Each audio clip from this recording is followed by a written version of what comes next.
It was a dark, stormy night, and the thunder shook the house like it was enraged by the house's presence. Clara just moved into her dream home a few days ago. She was so excited about this, her first home. Clara finally had spare time to explore her new attic. There were many leftover items that came with the home from the previous owner who had passed away. This is when she first discovered the antique porcelain doll in her attic. This doll was the creepiest damn thing Clara had ever seen. She was like, "Oh hell no, that thing has to go in the morning." She was a little tired, so she decided to go to sleep. Clara kept tossing and turning, unable to find sleep. She decided to get up and go to the kitchen to make a glass of water. Clara sat up, turned to grab her phone off the nightstand, and jerked her hand back as she jumped to a standing position straight out of the bed. What the fuck? On the nightstand next to her phone were two eyeballs that she absolutely knew came from that creepy-ass doll. Those eyes were positioned to stare at her laying there and seemed to turn toward her as she moved out of the bed. She quickly snatched up her phone. She opened the nightstand drawer, then tilted the stand forward so those creepy eyeballs rolled into the drawer. She slammed the drawer shut and pushed the nightstand out of her bedroom into the hallway. Then she locked her bedroom door, pushed the dresser in front of the door, and called the police to check if someone may have gotten into her house.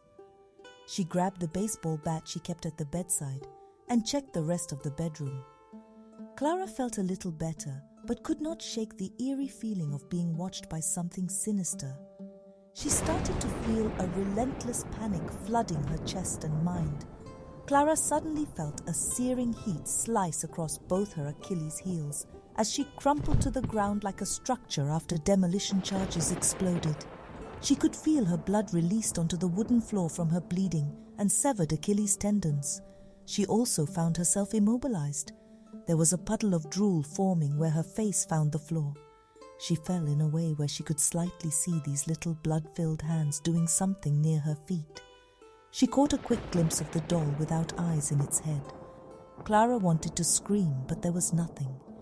She could only perceive the sensations of an insane amount of pain coming in endless throbbing waves.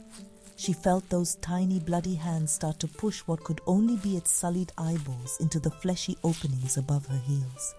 She was horror-struck. She could feel the doll's eyeballs rolling just under the skin, inching closer to her head. The eyeballs felt like they were constructed from salt as they traveled slowly up her body. She felt the never-ending burning phenomenon extend itself up through the back of her neck, maneuver around the back of her ears, and then roll their way into her eye sockets. The last thing she experienced in her body was her eyeballs pressured out of her face and onto the floor. The entity which now inhabited Clara's body. It picked up Clara's eyes and placed them into the abandoned sockets of that creepy doll. The entity then took the doll containing Clara into a hidden room where hundreds of those creepy dolls lined the walls like hellish trophies procuring the damned.